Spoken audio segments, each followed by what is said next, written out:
Hello and welcome to the 5th edition of UTA Spotlight, Fall 2016. I'm Samantha Siebold. And I'm Flor Valdez. Today we'll talk about the Walk a Mile in Her Shoes event. We'll see how the basketball team prepares for the season. And if you like dogs, stay tuned. Thank you for joining us. This is UTA Spotlight.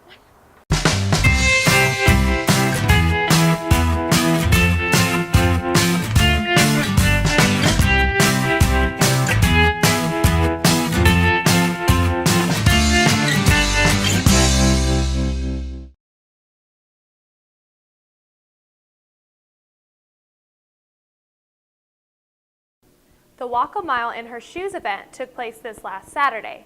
Viridiana Martinez has the story. Go, Walk a Mile in Her Shoes is basically the International Men's March to fight against rape, sexual assault, and domestic violence. Delta Alpha Sigma hosted the second annual Walk a Mile in Her Shoes event.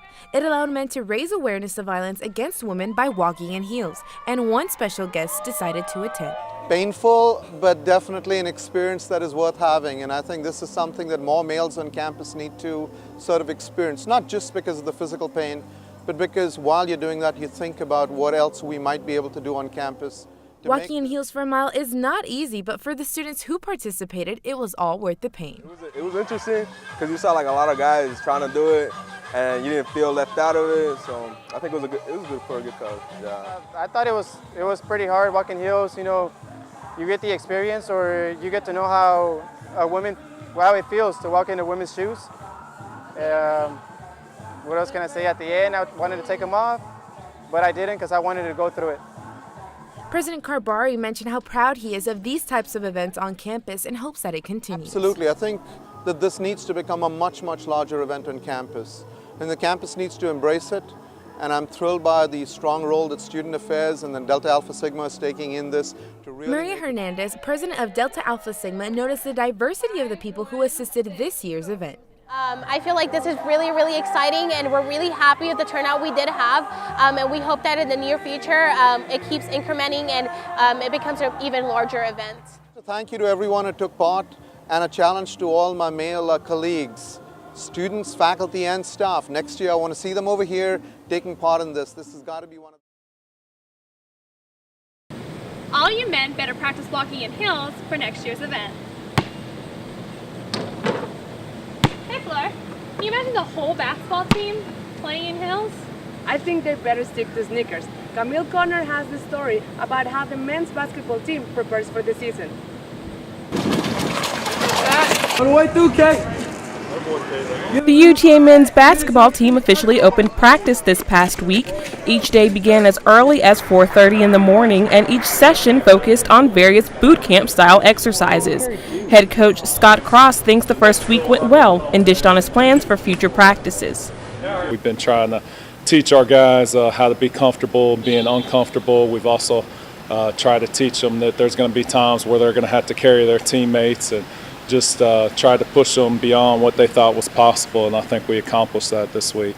We'll start adding in different wrinkles to our offense, and we'll continue to build upon the defensive foundation that we put in this week in boot camp. Guard Drew Charles feels that the first week of practice highlighted the team's ability to work well together. This week showed a lot about my team. We're a great group of individuals. You know, we're always picking each other up. We don't have anybody in the group that's going to put people down, or, you know, we're all leaders within our own rights. So that's what I love about this team. The UTA senior also showed nothing but enthusiasm for the upcoming season. I'm just excited. I'm ready to play, and November 12th, that's what I'm looking for. And it seems his team is just as excited for what's to come. Camille Connor, UTA News. The men's basketball team will have their first game November 12th. To find out more about their schedule, visit uta.tickets.com. Samantha, are you a dog person? I am a dog person, yeah. Then you should check out Tail Wagging Wednesdays. Dalton Duxie tells us the story. Tail Wagging Wednesday was held at the Central Library again, but in a little different location. It was held in the basement, but that didn't stop the numbers from coming to get a pet. Max, Yogi, and Lucy were in attendance, and I spoke with Lucy's handler, about the reason they come to campus. It's just emotional support for the students because a lot of them are away from home and they can't bring their dogs with them. And most people love dogs, and it just lifts you up. Staying on topic, Geraldine gave me an insight on the procedures to actually become a therapy dog and handler. You start working with your dog, and it's a long process because the test is very hard. I thought she was ready, and she took the test and bombed it. Then a friend of mine told me that there was a very good dog trainer in Burleson to go to her. So we went to her, and she said, I can get her to pass this test. And she got her Canine Good Citizen badge, which is this blue badge here. These dogs are more than pets. They give students a new sense of life.